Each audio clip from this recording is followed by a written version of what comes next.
Right. So it's another contemplative meandering of my mind. Today is so cold. The seas are so rough. Beautiful sunset. I missed it. Got out a little bit later than normal. But oh, can you imagine being in that whitewash right now? Yikes! It's so cold. It's so rough. It just goes to show, the weather can be a metaphor for our lives.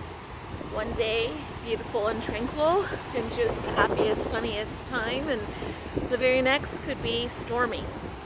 And this is what I learned on my very first retreat, is that I remember them teaching that life is like the seasons, and we must always remember that, it's just like, and I'm gonna say it's like the weather, and just like day and night, but like when it's stormy, it will not always remain stormy, and you gotta remember that about your life. So when it seems like we perish, Lord, we're in the storm, know that He can calm it, and that time will come, even if the storm seems to last a long time, or just out of the blue and you weren't expecting it.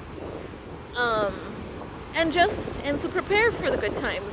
Know that you can get through these tough times, because the good times will come again. Just like the seas won't always be like this. They will be better and calmer. And then remember, when you're in the good times, when it's springtime, when the waters are placid, when the breeze is cool and not rough, that you can't just take that for granted. You have to realize that it's not always going to be like that, and that the tough times are coming too. Winter comes, fall and autumn come. So these are the times in our lives. Nighttime will not remain nighttime forever. The day is coming, the dawn is coming. The night may be dark, but the dawn is coming. It always does. And when you're in the sunshine, everything's great. Know that night comes, and we must prepare, right? So use the good times to prepare for the dark times, or stormy times, or bad times. And during the bad times, don't lose heart. The day comes, the spring comes, the summer comes, the calm waters come. And that's what I learned on my first retreat. Let me caveat that with, I learned this on my first real Catholic retreat.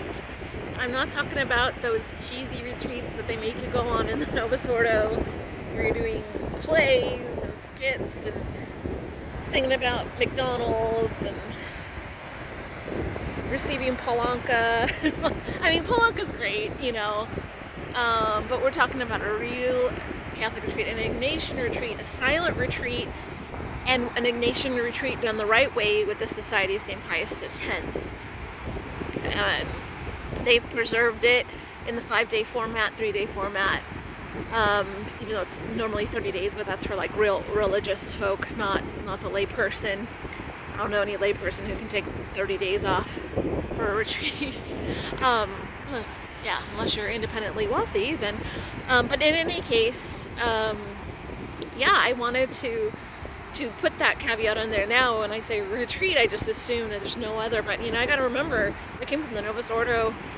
And the Novus Ordo, their retreats woke us up singing about McDonald's, Pizza Hut, and Kentucky Fried Chicken. I'm not kidding you. So I learned real stuff that you can apply to life on an SSPX Ignatian retreat.